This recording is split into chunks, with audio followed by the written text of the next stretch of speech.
If we can start thinking outside of ourselves and know that we are all part of this war is about reaching God, coming back to self.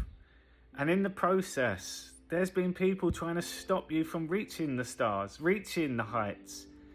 On a spiritual level, if we look at now life and the world outside of ourselves, that has been hidden from us. 4D, Israel is at the very top. And over time, the sun has spiraled down, creating more lands. And God's creation is always found first, inspired by God, the explorers of the world. And then over time, the evil people start finding out that there is more land to conquer. And this is where all the little wars come in over that time. So when we look at World War II, Harry Truman says, victory over Europe, the UN. But we've been told it's just Great Britain and Germany.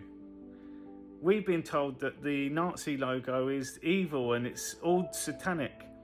Nazis were the problem. The logo is the 4D. The swastika, you can see it in every other culture all the way up. It's the sign 666. If you view it in 4D, the three-dimensional beings, 3, 6 and 9 is the midway point. Mind, body, soul.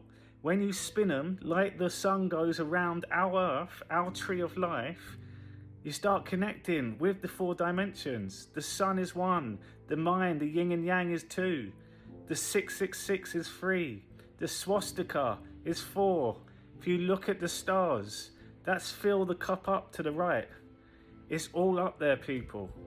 And to get above all of that, you close your eyes and you take yourself up to the highest point and know that when you're there, which is in a flash, you're looking down on your kingdom. You're the king of the castle.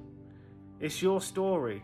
You are God, and that's what they've been keeping from us. So think game of chess, think 5D game of chess.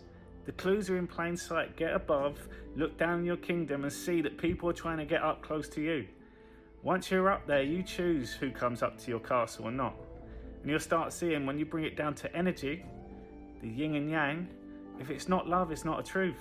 So say no. That's the free will of the man.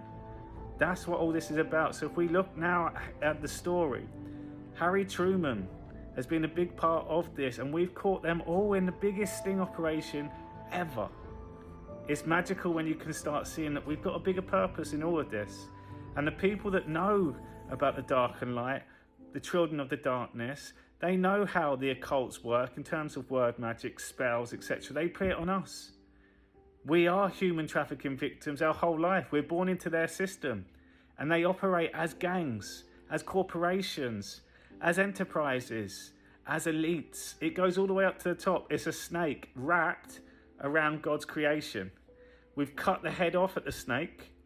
When Trump went to Saudi Arabia, we cut that off. Now we started going down. First domino falls in America. The highest point in America is Arizona. Rico in Arizona, Maricopa County. The first domino falls. Who have we got on stage front and center? Carrie Lake, Cartel Corrupt. Flick that domino and it's just going to go down. It's going to go all the way down to America and start waking it up. And then all the bottom countries of the world, all English-speaking countries, the Five Eyes, all that energy is going to get down and harnessed, and then we go up and we save Israel to last. That's the Great Awakening, people, from a spiritual level. You start from Christ, comes into the body, the third eye, the illuminated one. You go down, you learn, you do all the hard work, and then you come back up to the heart center. They can't beat you with love. Love is God. And then you go one higher, you get above all of it. You see the whole creation. You become one with the creation. You become one with the Father. This is a whole story. The logos, God's creation. The stories, God's creation. The films, God's creation. And you're the main character. Enjoy the Great Awakening, people. Get above the high.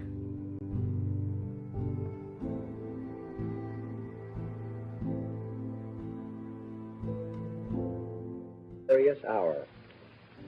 I only wish that Franklin D. Roosevelt had lived to witness this day. General Eisenhower informs me that the forces of Germany have surrendered to the United Nations. The flags of freedom fly all over Europe. For this victory, we join in offering our thanks to the providence which has guided and sustained us through the dark days of adversity. Our rejoicing is sobered and subdued by a supreme consciousness of the terrible price we have paid to rid the world of Hitler and his evil band. Let us not forget, my fellow Americans, the sorrow and the heartache which today abide in the homes of so many of our neighbors. Neighbors whose most priceless possession has been rendered as a sacrifice to redeem our liberty.